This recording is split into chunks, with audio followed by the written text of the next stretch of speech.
Now, one thing I picked up, from doing my research on you, how passionate are and skillful you are in communication. I've heard you talk about, even in this interview a couple of times, being intentional about building relationships. What's some real practical advice you can give on being intentional?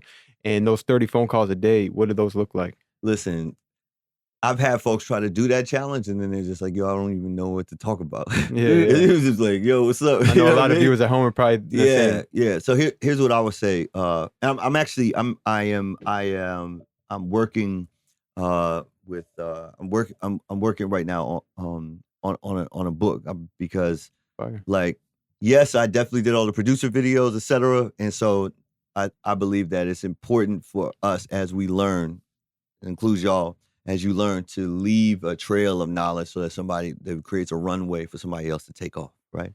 And so what I would say is that when you make your 30 phone calls a day, you just got to think about what's the circle? Who is in the circle that's critical and crucial to your success? So let's just take, for example, you're an independent artist, all right? You're an independent artist, all right? What are the elements in the relationships that you need in order to be successful? So let's just say you're just a singer. Well, you probably need some beats, right? So your 30 phone calls a day, 5 of them, and we'll just pick 6 categories, and now you have 5 of in each category, and that'll make up your 30. Do you know 5 producers that you just call to catch up with? Yo, what's inspiring you? What you listening to? Yo, you got anything new? Yo, I made such and such melody over this track, whatever. You got 5 producers. So that's your producers. Now you're a singer, now you got 5 producers. And now those 5 producers, they're probably working with other people. So they might be like, yo, you know what? Yo, what you doing with that hook? I got somebody in the studio right now. And the You got your network 5 goes out producers, now. right? So that's one category. You're a singer, you need some producers. Mm. Then you make an actual record, right? Let's say the record takes off on Spotify. How many music managers or music lawyers do you know? Right? Most people are like, yo, man, this took off, man. I don't even know nobody. You know what I'm saying? How many music managers and music lawyers do you know? There's a kid by the name of Kent Garrett who came and worked for me. He still, works pretty closely with my organization at Superphone as well. And I said, yo, Kent, how did you come across working with me? He said, well, I looked at all my favorite albums and I looked at the Wow. credits of all my favorite albums, and I found the email addresses of everybody who was named in the credits of my favorite albums, and I emailed all of them to see who would respond. You were one of the few people who actually responded, and so that's how he came to start working with me, right? So legal representation, and I would say it's a little bit more challenging to find now, mostly because it's rare that you actually have sort of the album credits and everybody kind of listed out nice and clear for you, right? But at the same time, I would say, pull look, the mic up a little bit. yeah, sorry about that. I would say at the same time, though, you can actually decide, like, okay, I want to five. Yeah, my fault. Yeah, I would say that you want to find 5 producers, 5 lawyers, 5 managers. Oh, now you need a cover for your music. You know what I'm saying? You need a cover. Somebody do some graphic design. 5 graphic designers.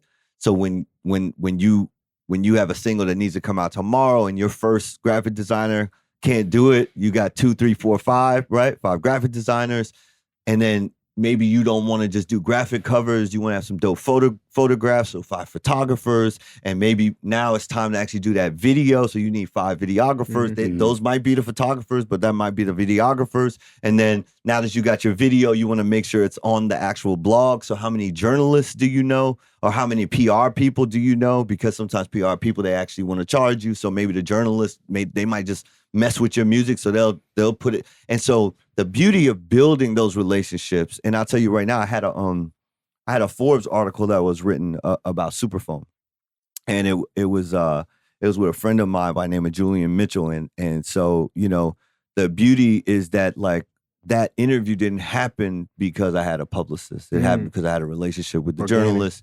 That's what he was writing about. He was interested in it. We just made it happen. I happened to be in LA. I was like, yo, pull up at my suite. You know what I'm saying? A penthouse suite somewhere. He pulled up with his little camera crew and made it happen. And the thing went on to get 80,000 views on Forbes, right?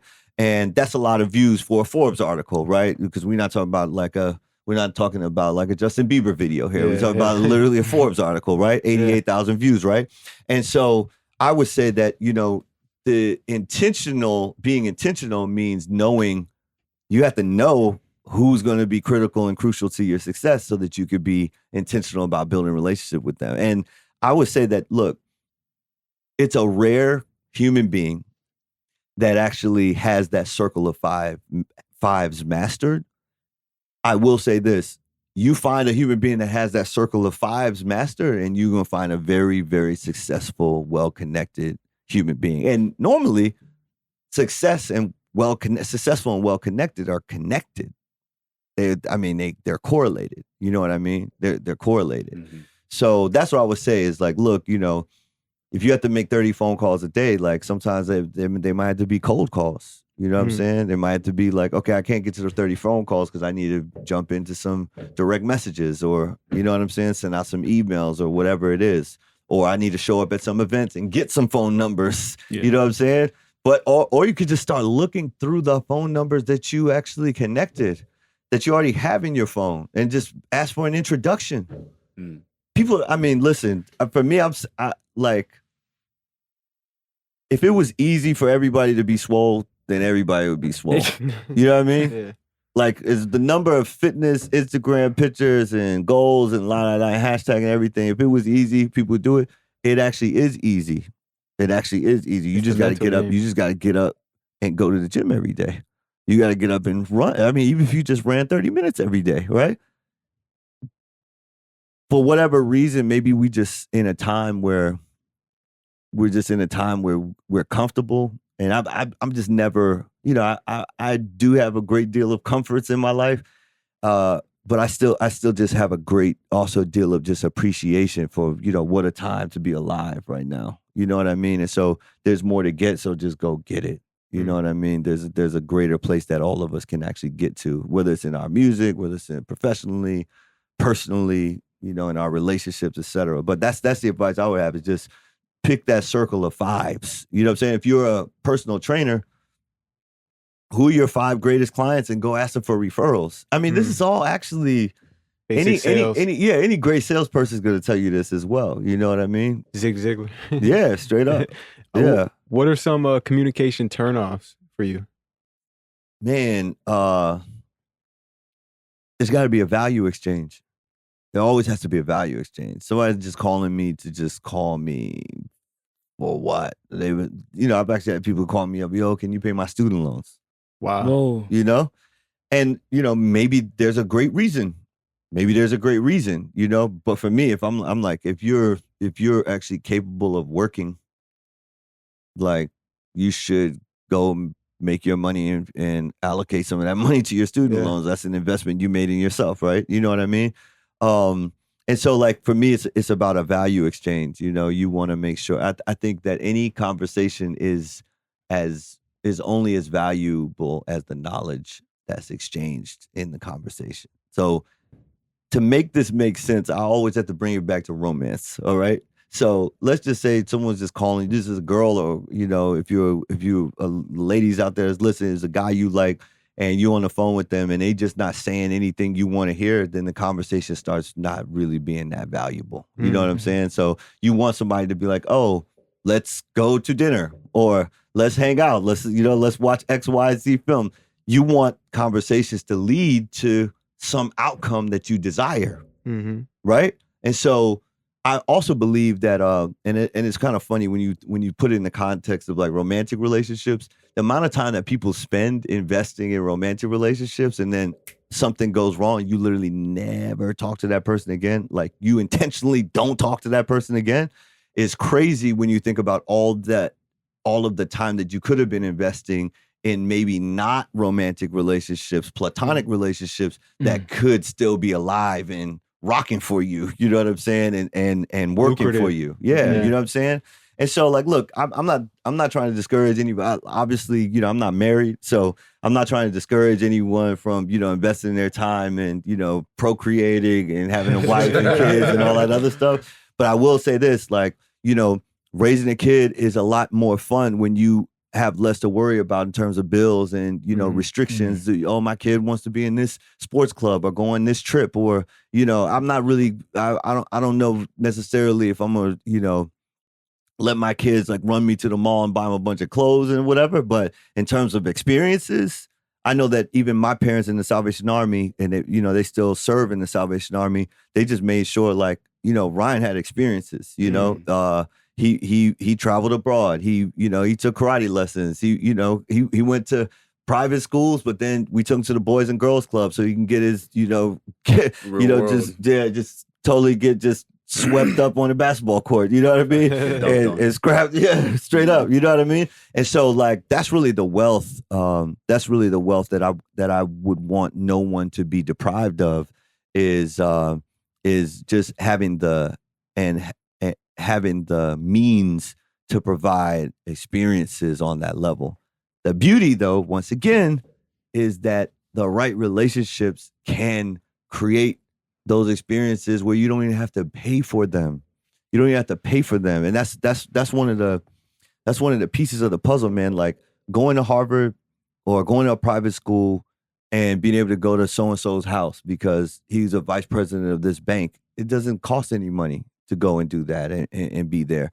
And so, man, I would just say there has to be a value exchange. People, you have to be saying something that's leading someone to a desired outcome. Now, what I would say about that is there are elements which work in your favor with regards to that. And the greatest element that works in our favor with regards to that is the fact that helping is one of the greatest pleasures in life as a human, right? And I'll put it in perspective. Let's just say you got a couple extra dollars in your pocket. Somebody's behind you at McDonald's or Starbucks, and you see them kind of staring at the menu, and they don't have enough to get their full meal. You know what I'm saying? They can only afford a quarter pounder, but they actually really wanted to get a full meal, right? And you got a couple extra dollars. The feeling that you have of just being able, get what you want, man. I got you. You know what I'm saying? Yeah. That feeling, that feeling means that even if you don't have something to give and you can give someone the pleasure, and I'm talking about specific pleasure of help that they can give you, that's still a value exchange. It's still a value exchange, which means that either you're offering, right? Either you're offering and your offering is a value, or your ask is a value. And your ask has to be specific enough that someone who's on the other end is like, yo, that's nothing to me. Of course I can make that happen. I got you. Hold on. Run it back. Oh. Say that one more time. Yeah. All right. When you get on the phone and it's about a value exchange, either your offering has to be valuable, like, hey, I got $5 for you, or hey, I want to come work for you, or hey, whatever, or your ask has to be specific enough that the person on the other line is like, yo, of course I could do that. That's a small thing to a giant. I got you. And it'll be pleasurable for him. Absolutely. Oh, got you. And it's valuable. It's valuable. That's the reason why. That's the reason why sometimes you just ask someone what they want for Christmas or their birthday, right? Because the minute you get it for them, you feel like, yo, I'm good. You know what I'm saying? That's exactly what they want. And they happy too. You know what I'm saying? Right. They happy too. So the bottom line is like the value that it's about really just thinking about the world in as real. You got to keep it a stack. You know what I'm saying? Because you're not always going to have something to offer. When you don't have something to offer the opportunity for someone to help and be able to help you in a meaningful way. The greatest gift that you can give to somebody who gives you an opportunity is what you do with that opportunity, right? So that is the value proposition, right? So that's why it's like, look, somebody give you an opportunity, you squander the opportunity, that's on you. That's on you because they felt good to give you the opportunity in the first place. Don't drop the ball. Don't drop the ball. Be built, condition your mind, recalibrate your mind, your body, whatever it is, to be your best self, so that you make people excited, motivated to give you chances and give you opportunities because they're like, yo, and I mean it's like in sports, it's like, yo, get that guy the ball, man. He's gonna do something. He's running that thing all the way to the end zone. You know what I'm saying? Give it to him. The opportunity. Yeah.